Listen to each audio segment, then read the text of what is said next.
Confucius اور اس کی تعلیمات۔ چین کا پہلا فلسفی کنفیوشس تھا۔ اس کی تعلیمات کا مقصد لوگوں کو یہ سکھانا تھا کہ ایک معاشرے میں کیسے رہا جائے اور ان کی ذمہ داریاں کیا ہیں۔ اس کا وقت تقریباً 500 BC تھا، جو کہ بدھا کا بھی وقت تھا انڈیا میں، اور یہ یونان میں افلاطون سے تقریباً 100 سال پہلے کا زمانہ تھا۔ لوگوں نے عام طور پہ کنفیوشس کا نام سنا ہوگا، مگر اس کے بارے میں زیادہ نہیں جانتے۔ اگرچہ کنفیوشس چین کی تاریخ کا سب سے اہم فلسفی ہے، شاید یہ بات خود کنفیوشس کے لیے بھی حیران کن ہو، کیونکہ 73 سال کی عمر میں اپنے انتقال سے پہلے وہ اپنے آپ کو ایک ناکام شخص سمجھتا تھا۔ اس کی زندگی میں خواہش تھی کہ گورنمنٹ یعنی بادشاہوں کے لیے کام کر کے اپنے خیالات کو عملی جامہ پہنائے معاشرے کو بہتر بنانے کے لیے، مگر وہ کوئی اہم نوکری حاصل نہیں کر پایا اور نوکری پانے میں ناکامی کے بعد اپنی زندگی ایک ٹیچر کے طور پہ گزاری۔ وہ ضرور ایک کامیاب ٹیچر تھا، کیونکہ اس کے شاگردوں کو اچھی نوکریاں ملی۔ سقراط اور حضرت عیسیٰ علیہ السلام کی طرح کنفیوشس نے خود زندگی میں کچھ نہیں لکھا۔ اس کے انتقال کے بعد اس کے شاگردوں نے اس کی تعلیمات کو ایک جگہ جمع کیا، جس کو اینالیکٹس کہتے ہیں، جس کا مطلب کنورزیشن یعنی بات چیت ہے۔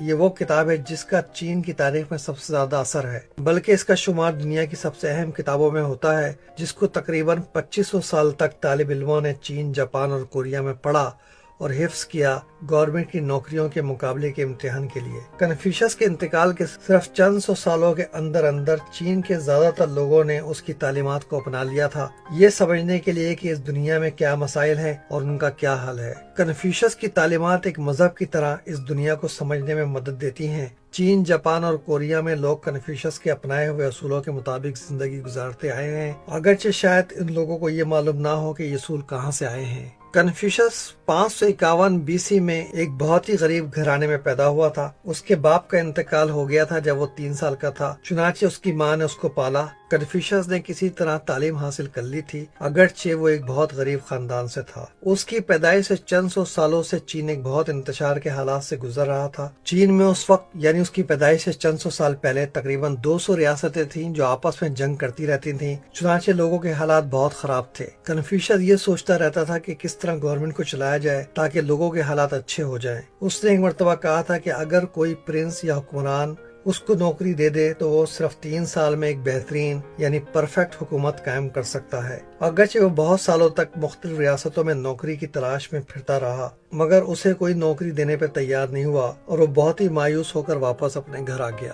کنفیوشس کی تعلیمات تقریباً 500 مختصر کوٹس کی صورت میں ہے، جو اس کے شاگردوں نے اس کے انتقال کے بعد جمع کی اور لکھی۔ اس کتاب کی پہلی لائن کچھ یوں ہے کہ ماسٹر نے کہا، اس کے شاگرد اس کو ماسٹر کہتے تھے، کیا کچھ سیکھنا اور اس کو استعمال کرنا خوشی یا فرحت کی بات نہیں؟ کیا یہ خوشی کی بات نہیں ہے جب دوست دور سے ملنے آتے ہیں؟ کیا یہ شرافت نہیں ہے کہ آپ ناراض نہ ہوں جب لوگ آپ کی صلاحیتوں کی قدر نہ کریں؟ اس کے کچھ اور کوٹس یہ ہیں۔ ماسٹر نے کہا، بس مجھے اب بھی اس شخص کو دیکھنا ہے جو اپنی خرابیوں کو پہچانے اور اپنے آپ کو بدلے۔ تمہیں گاؤں کے 10 گھروں میں کوئی ایسا شخص مل جائے گا جو مجھ جیسا لائل اور ٹرسٹ ورتی ہو، مگر کوئی ایسا شخص نہیں ملے گا جو سیکھنے سے مجھ جیسی محبت کرتا ہو۔ کیا میں تمہیں سکھاؤں نالج کیا ہے؟ جب تمہیں یہ پتا ہو کہ تم کیا جانتے ہو اور پتا ہو کیا نہیں جانتے، یہ نالج ہے۔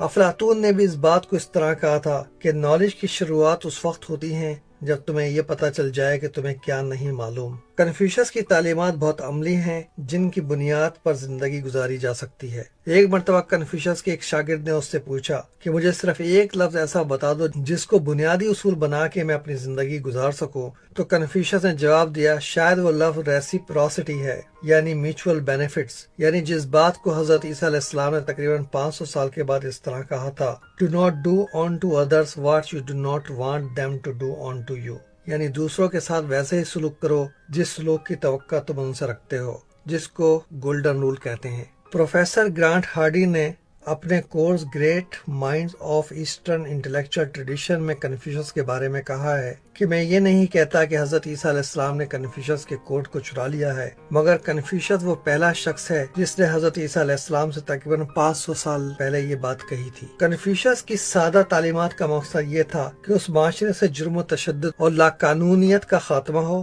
اس سے ایک مرتبہ ایک حکمران نے پوچھا کہ لوگوں کو چوری کرنے سے کیسے روکا جائے، تو کنفیوشس نے کہا کہ تم ان سے چرانا چھوڑ دو تو وہ بھی چوری چھوڑ دیں گے۔ ظاہر ہے کہ ایسے آدمی کو کون حکمران نوکری دے گا۔ کنفیوشس نے یہ بھی کہا تھا کہ جس طرف کی ہوا چلے گی گھاس بھی اس طرف کو ہی جھکے گی، یعنی لوگ اپنے حکمران کی عادتوں کو اپنائیں گے، یعنی عوام وہی بن جائے گی جیسے کہ حکمران ہوں گے۔ کنفیوشس کی یہ بات بھی قابل غور ہے کہ ایک بڑا آدمی یعنی جو کردار کے حساب سے بڑا ہو اچھائیاں اپنے اندر تلاش کرتا ہے، جبکہ ایک چھوٹا آدمی دوسروں میں۔ ایک بڑا آدمی دوسروں سے اتفاق کرتا ہے سوچ سمجھ کے، جبکہ ایک چھوٹا آدمی صرف دوسروں کی بات کو دہراتا ہے سوچے سمجھے بغیر۔ کنفیوشس نے بچوں کو والدین کی فرمانبرداری کرنے کی تعلیم دی۔ اس نے کہا کہ اولاد دوسرے ممالک نہ جائے جب ان کے والدین زندہ ہوں، اور اگر جائے تو ان کو بتا کر جائے۔ اولاد اس طرح زندگی گزارے کہ اس کے والدین اس کے بارے میں پریشان نہ ہوں سوائے اس کی صحت کے، اور بچوں کو ہر وقت پتا ہونا چاہیے کہ ان کے والدین کی عمر کیا ہے۔ یہاں میں یہ بتاتا چلوں کہ میرے والد کی عمر اس وقت 79 سال ہے، جبکہ میری والدہ کا انتقال 2013 میں 72 سال کی عمر میں ہوا۔ کنفیوشس کے مطابق خاندان ایک بنیادی اخلاقی ادارہ تھا، یعنی جو آپ گھر میں سیکھتے ہیں وہی پوری سوسائٹی کو بناتا ہے۔ کنفیوشس کے زمانے میں لوگ اپنے آباء و اجداد کو خدا کی طرح مانتے تھے اور ایک طرح سے ان کی پوجا کرتے تھے۔ ایک مرتبہ اس سے کسی نے پوچھا کہ تمہاری خدا کی عبادت یا خدمت کرنے کے بارے میں کیا خیال ہے؟ تو کنفیوشس نے جواب دیا، ہم نے اب تک یہ نہیں سیکھا کہ لوگوں کی خدمت کیسے کی جائے، ہم یہ کیسے سیکھ سکتے ہیں کہ خدا کی خدمت کیسے کی جائے؟ کسی نے پوچھا کہ تمہارا موت کے بارے میں کیا خیال ہے؟ تو اس نے جواب دیا، ہمیں ابھی زندگی کے بارے میں پورا پتہ نہیں ہے تو ہم موت کے بارے میں کیسے جان سکتے ہیں؟ کنفیوشس کا یہ قول بھی مشہور ہے، جب میں دو آدمیوں کے ساتھ سفر کر رہا ہوں تو میرے استاد کی طرح ہوتے ہیں، میں ان کی اچھی باتوں کو اپنا لیتا ہوں اور خراب باتوں سے پرہیز کرتا ہوں۔ کنفیوشس کی تعلیمات کا مقصد لوگوں کو اخلاقیات کے مطابق زندگی گزارنے کا طریقہ سکھانا تھا۔ اس کا فلسفہ ایک عملی فلسفہ تھا۔ اس نے لوگوں کو وہ طریقے سکھائے جن پر عمل کر کے وہ ایک اچھی زندگی گزار سکتے تھے اور ایک اچھا معاشرہ قائم کر سکتے تھے۔ اس نے کہا کہ والدین کا خیال رکھو عزت اور احترام کے ساتھ، کیونکہ اپنے گھوڑے کا بھی خیال رکھنا پڑتا ہے، اور ورنہ کیا فرق ہوگا۔ اس کے مطابق اولاد کو اپنے والدین کے مرنے پر 3 سال تک سوگ منانا چاہیے۔ اس کے ایک شاگرد نے پوچھا کہ کس طرح ایک بامقصد زندگی گزاری جائے، یعنی وہ زندگی جو ریوارڈ یعنی انعام ادا کرے۔ کنفیوشس نے کہا، ان باتوں کو چھوڑ دو جن میں شک و شبہ ہو، اور باقی باتوں پر احتیاط سے توجہ دو، تمہاری غلطیاں کم ہوں گی۔ ان اعمال کو چھوڑ دو جو خطرناک نظر آتے ہیں، اور باقی پر احتیاط کے ساتھ عمل کرو، تمہارے پچھتاوے کم ہوں گے۔ باتوں میں کم غلطیاں اور عمل میں کم پچھتاوے، یہ ایک بامقصد یعنی انعام دینے والی زندگی ہے۔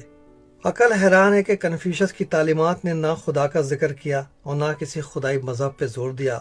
اس کے باوجود اس کی تعلیمات اربوں لوگوں کے لیے ایک اچھا معاشرہ قائم کرنے کے لیے کافی رہی ہیں، خدا کے خوف، دوزخ کے ڈر اور جنت کی خواہش کے بغیر۔